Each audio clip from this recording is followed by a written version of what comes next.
Hey, how's it going guys? Reed here and welcome to ReadReborn. Hope you guys are having a brilliant day.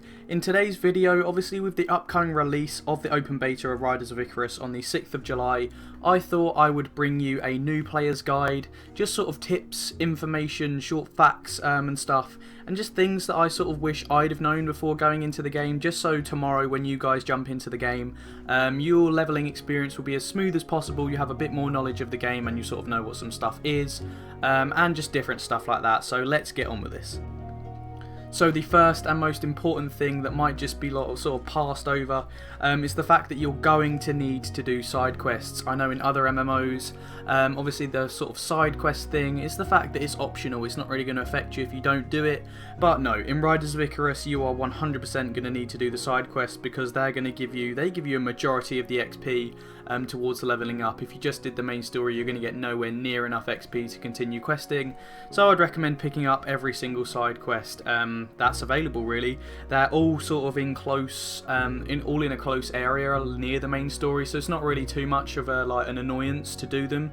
But no, it's definitely needed to do these side quests. So the next thing is being in a party will benefit you tons. So when you're in a party in Riders of Icarus, you get a buff which basically gives you an XP bonus and an increased drop rate chance, and the more players in your party, the higher that sort of bonus is.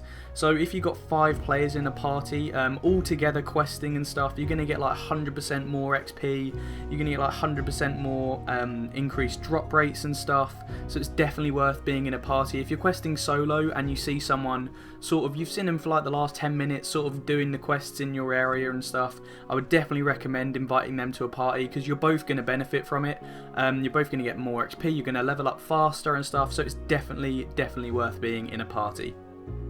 So the next thing is the roles for the classes. Obviously there's 5 classes in this game and obviously they all have different roles in a party. So the tank class is the guardian, the healing class is the priest, and the DPS classes are the berserker, the assassin and the wizard. This is something I wish I did know before going into the game, just because I thought a berserker was the tank, but it was actually the guardian. To be fair, it hasn't really bothered me too much because I do actually like the berserker.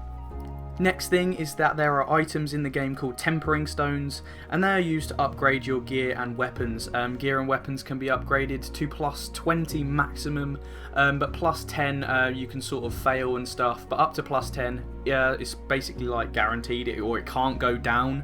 It can either go up or stay the same, but past plus 10 it can start going down and stuff, so you don't really need to worry about that. But the thing about tempering stones is if you get some from quests, I would 100% recommend to use them while you're leveling, just because they're going to give you that little edge on enemies and bosses and stuff that's just going to help you in your leveling experience, help you kill stuff faster, and different things like that. The only thing, or the only time you're going to really want to save them up is once you start getting ones that are past level like 65, 70 and stuff, just because they're used to upgrade end game gear. But anything below that, literally use them on your leveling gear because it's going to help you out on your leveling experience. And next thing, there are currently 3 dungeons and 1 10-man raid in Riders of Icarus. Each dungeon has 3 different difficulties. There's story mode for 1 player, elite mode for 2 players, and heroic mode for 5 players. The harder your dungeon difficulty, the better the rewards, the more money and stuff like that you're going to get. So obviously build up, do the story mode first, then the elite mode, and then the heroic mode, and you'll end up getting some pretty neat gear and items and stuff. So familiars are basically animals that you can tame in the world. You get a skill at level 4 called taming, which basically allows you to jump on sort of animals' backs and stuff and tame them and make them your mounts. Now these mounts can be turned into pets, and they can also be turned into seal stones, which is basically runes, and they can give you additional stats on your gear. Now some familiars and animals in the world will require sort of special items to be tamed, and they need special recipes and items actually that can be obtained in the harder mode dungeons. So if you're looking into like getting a rare mount, then you should look at the bardercraft, which is a crafting profession, and look for the rare recipe that's going to give you the mark to tame that mount. So mounts have stamina, and when you're using the mount, it's going to use the stamina. If you're doing something like me, just sitting here, just sort of hovering or just standing there, it's not going to use the stamina. But if you're physically moving the mount, then the stamina bar is going to go down, and once it's gone, there's two ways you can either get it back. You're going to either just going to have to wait for it to regen, or you're going to have to use a stamina potion. And that's why I would definitely recommend getting multiple types of mounts. Get like 3 or 4 flying mounts and 3 and 4 ground mounts. So in case you're like running somewhere and your mount runs out of stamina, you can just hop on the next one. And then by the time you want that first one back, it should have regened enough so you can use it again. So personally, I find this next thing slightly annoying. All the dungeons have a reset timer, so as soon as you finish that dungeon and leave the instance, there's going to be about a 30 or 40 minute wait before you can go back in, which basically just stops dungeon farms and gold runs and stuff, makes it a lot slower, which is personally I find kind of annoying, just because in previous MMOs I've never seen that. But just letting you know that dungeons do have a reset timer, so don't expect to jump straight back in once you've come out. All you have to do to level up a mount or a pet is just have it out. Like I said, like to sort of use the stamina up, you have to actually move it. But to level it up, all you have to do is sort of have it out like me, just sitting on this mount. It's leveling it up, just having it out. So you don't actually need to move it to level it up. So currently there is no PvP in Riders of Icarus.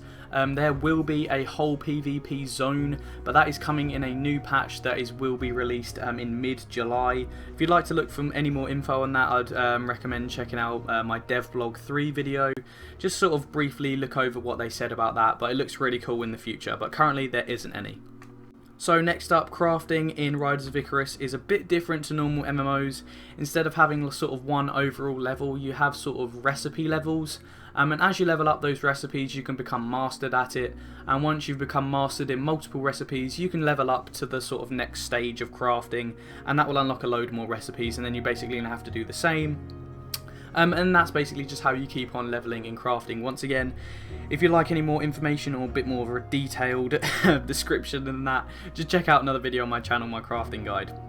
So penultimately, there is an in-game currency, like microtransaction currency, called Ellens, and they are used in the cash shop to buy sort of convenience items and potions and different things like that. I wouldn't personally consider it pay to win, but there is a cash shop and you can buy items in there using Ellens. Now Ellens can be obtained from getting achievements. Nexon said that there was $60 worth of Ellens from achievements in the game, and players can earn $25 of Ellens through sort of daily and monthly quests. And the final fact I have with you is just a quick one. There is in total 90 familiars to tame throughout the game, and they are all located in different zones, the zones you level up in. And they obviously, yeah, like I said, they can be turned to pets, but if you turn it into a pet, you're going to have to tame it again so you can use it as a mount. But anyway guys, that is sort of my quick sort of tips and information and guide for any new players coming to Riders of Icarus. If any of you guys watching this are starting the game tomorrow, then I hope you have a great time. Personally, I think the game is pretty good. I am definitely liking it so far, but if you're new to the channel, feel free to subscribe for future Riders of Icarus videos in the future. I've made quite a lot so far in this past week when the game has been released since early access, and I'm definitely hoping to make some more in the future. But anyways, if you did enjoy this video, please feel free to give it a like, comment, share and subscribe like I just said, and I'm sure I will see you again really soon.